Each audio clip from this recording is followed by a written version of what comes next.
Hey y'all, I'm Savannah and this is Savannah Says.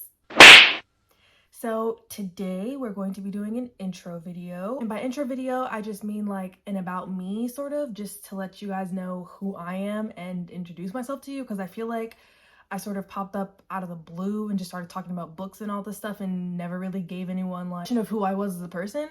And I promised my friend Drew that once I got 100 subscribers, I would do this video. And I think now we're at like 103, which honestly, I'm shocked. I love and appreciate that you guys want to hear me talk about the things that I talk about, and I'm like honored that you want to subscribe to me, and it's like encouraging because it makes me want to keep making videos. But like, I'm honestly shocked because when I tell you, I've been here talking to myself, like I will be reading in the dark, literally having full-blown conversations and dialogue with myself. So like, I'm glad that I now have an outlet to share those opinions.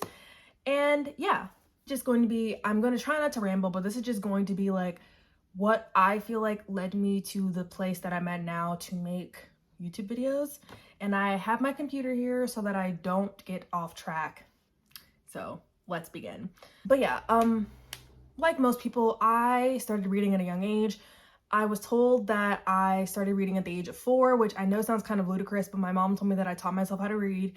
And I do know that like when I was in kindergarten, I was reading like advanced books. So I was reading like chapter books in kindergarten. So that has also added to the way that I think I function now as an adult, but that's neither here nor there. I read a lot as a child. I read a lot growing up. I definitely, obviously, again, if you were of a certain age, Harry Potter sort of raised you. Harry Potter brought me into the fantasy fold. That series is basically what made me love fantasy and made me love reading. Again, as most people of a certain age.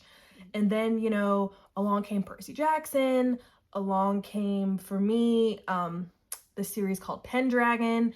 It's just like, I was reading a lot of fantasy, and then when I got into middle school, I was sort of reading more like adult fantasy, which doesn't really make a lot of sense in hindsight, but my mom would give me books that she enjoyed when she was younger. So I was reading like Clive Barker and shit. Like, it obviously went over my head, but I still have those books now, so I definitely want to read them now as an adult and like understand better.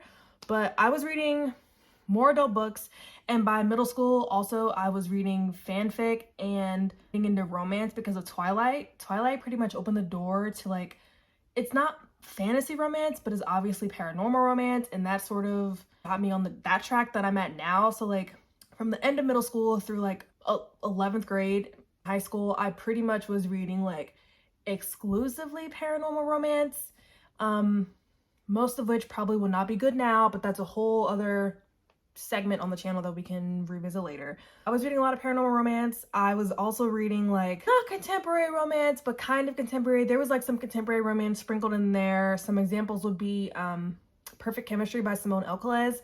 I read this in middle school for sure, and it was like crack. It was like crack. I read this book so many times, like the copy was destroyed. I don't know what it was about this book, but between this and Twilight, I definitely was like on the romance up and up, shall we say. And then as everyone, you know, as it happens to us all, when you go to college, you sort of fall off on your reading. For me, it was a very specific reason why I fell off. So when I was in college, I was a music major.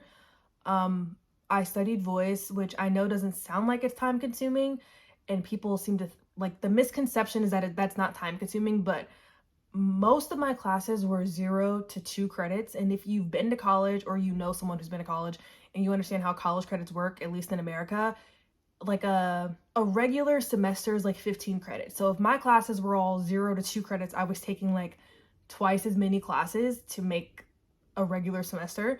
And in addition to them being like no credits at all, a lot of them had like so much out of class time required attendance things that you had to go to. Like choir would have rehearsals, concerts outside of class. I was in opera a lot, so that had like 3 to 5 hour block rehearsals regularly, like twice a week. So it was a lot of things that I had to do that had nothing to do with like my in-class activities, but I had to do it. And then you have to practice when you're a musician. It's just like a lot of shit that takes up your time. And that is kind of why I stopped reading. And then I was like 3 years into college, 2 or 3 years into college, I added a history major. So I got a double major in history because I've always enjoyed history.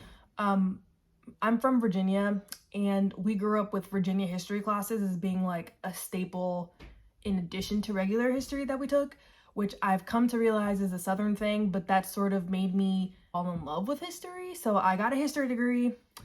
And if you know someone who has a history degree, you know that they are reading so many fucking books and writing so many papers that like there is no time to read anything for joy or pleasure. It's straight up just reading for the paper that you're writing. I was clearing like 3 books a week about war and all this other shit that I don't really care about, but was reading for a class because I had papers to write. So that is another reason why my reading kind of fell off for like leisure purposes. But around 2016, I discovered BookTube. So like back in the day, the OGs. The first book that I was like recommended from BookTube was Six of Crows by Leigh Bardugo.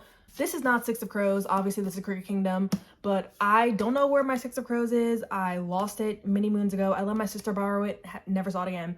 But I had like the one that had the sprayed edges, so that's kind of upsetting. I'm planning on trying to get another one, but I digress. I read Six of Crows, and that book to me was so good. I was like, I don't know if this book is good because I haven't read it in a long time or if it's just that good. And that sort of like sparked me to like pick up books again for fun, because I obviously again wasn't doing that.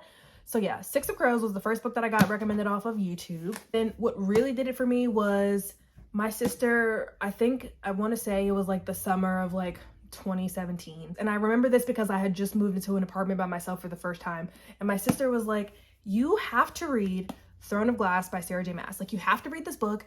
This book is so good. You're going to be obsessed. You're going to be addicted to this. Like, you have to read it. And I was like, oh, like, whatever. It won't be that good. It was that good. And this book sort of brought me, like, I'm not kidding when I say this book brought me back into reading. Sarah J Maas, every time I'm in a reading slump and haven't read for a long time, Sarah J Maas does it for me. This series, like, I was reading it obviously when it was coming out. When I was reading it, Tower of Dawn hadn't yet come out, so I was waiting for that one, and then like waiting for Kingdom of Ash, which again, if you've ever heard me talk about this, I still have not read Kingdom of Ash, but that's a different video, different discussion. This brought me out of my years-long reading slump, so that is sort of what encouraged me to like pick up reading.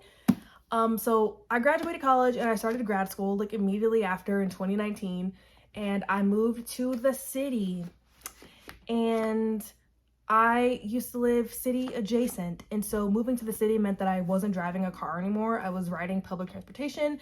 And so I, for like, not the first time in my life, but the first time in my like adult life, was using a library card, and I got the Libby app, and I was reading like a book every 2 days because I was riding the train to school every day and staying on campus all day because you're riding the train and can't go home. So I was just reading a lot. And then the pandemic hit. And when the pandemic started, I weirdly stopped reading.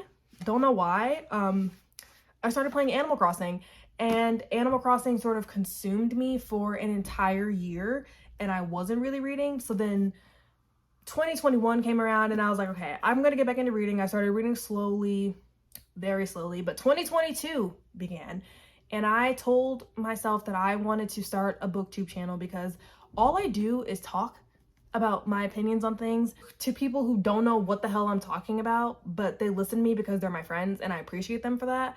But all of my friends are like, you should just start a BookTube channel because all you do is talk about books and give opinions on things, and like people should hear what you have to say. So I did. And that story was kind of convoluted, but like basically I'm a person who has a lot of opinions on everything. I am very opinionated. I don't try to hide that. I feel like I feel very strongly about something or nothing at all. There's like no in between for me. This channel is sort of like an outlet for that, and I'm thankful that you guys want to hear me talk about the things that I talk about. It means a lot to me that you guys are interested in what I have to say. But from all of that, basically what we can deduce this channel will be about in the future is that my favorite genres are fantasy romance, or like whatever genre where the subgenre is romance. So fantasy romance, and then contemporary romance are like the 3 things that I read the most of, and the 3 things that I think you can get the most of off of my channel. Like, I'm going to prioritize talking about those 3 things because that's, again, my favorite, and I'm here to share my favorites with you. I have a note here to talk about my favorite books. So some of my favorite books that I think are representative of like who I am and what I enjoy, definitely. I always say Daughter of Smoke and Bone by Laini Taylor. This book, like I've only read it once, but it has stuck with me like years ago, like 3 years ago at this point. I read this book for the first time and it was so good that like I still think about it all the time, and I still recommend this book to people all the time. Like if you want to read a good fantasy with like, it's primarily a fantasy, but there's a slow burn sub romantic plot, great series. Also another favorite,